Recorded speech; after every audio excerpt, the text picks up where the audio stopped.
ময়মনসিংহ জেলা পাগলা থানা মশাখালী ইউনিয়নের জেলা নেতাদের নির্দেশনায় মুখী নদীর পাড় সূত্রধর বাড়ির পূজা মণ্ডপ পরিদর্শন করেছেন ফেরদৌস আলম মৃধা। নিজস্ব প্রতিনিধি নূর হোসেন সুমনের রিপোর্টে জানব বিস্তারিত।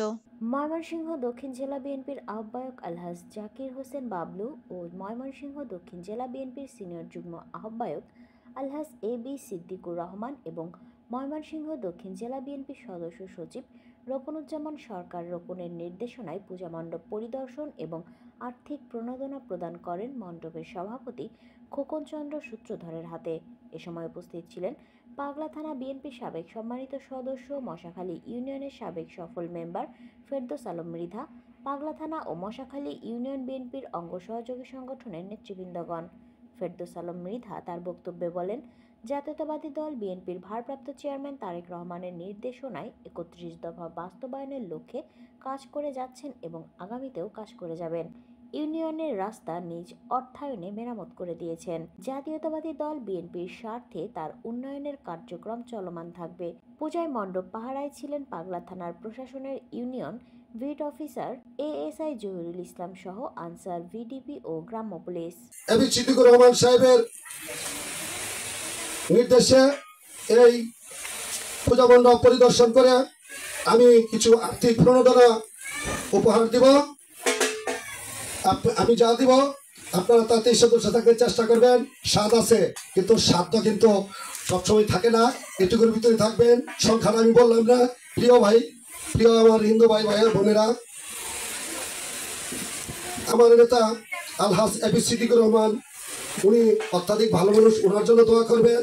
পাশাপাশি ময়মনসিংহ দক্ষিণ জেলা বিএনপির সংগ্রামী আহ্বায়ক,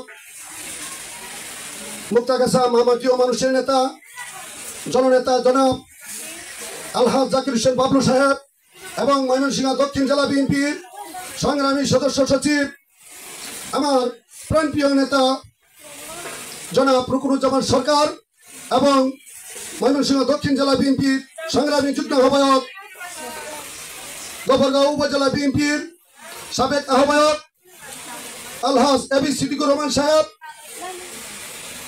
ওনার জন্য দোয়া করবেন। ওনাদের নির্দেশনায় আজকে মশাখালী যে কয়টি মন্দির আছে প্রত্যেকটি মন্দির পরিদর্শন আমি করব এবং আমি আর্থিক প্রণোদনা যতটুকু পারি আমার তরফ থেকে আমি দিব। আমার জন্য দোয়া করবেন। বাংলাদেশ জাতীয়তাবাদী দল বিএনপির ভারপ্রাপ্ত চেয়ারম্যান জনাব তারেক রহমান সাহেবের নির্দেশনায় আমরা গ্রামে গঞ্জে এবং সকল ধর্মের লোকজনের সাথে মিলেমিশে এবং বাংলাদেশ জাতীয়তাবাদী দলের তারেক রহমান সাহেব যে নির্দেশনা দিয়েছে ৩১ দফা বাস্তবায়নের লক্ষ্যে আজকে আমরা কাজ করে যাচ্ছি। আপনারা আমাদেরকে পাশে রাখবেন।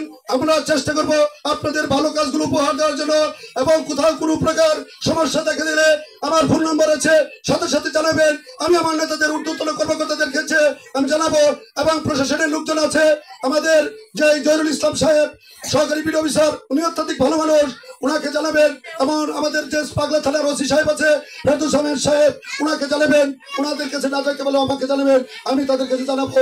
আর সবসময় যে কোনো সুখে দুঃখে আমাকে পাশে রাখবেন, এই আশা আকাঙ্ক্ষা রাখি।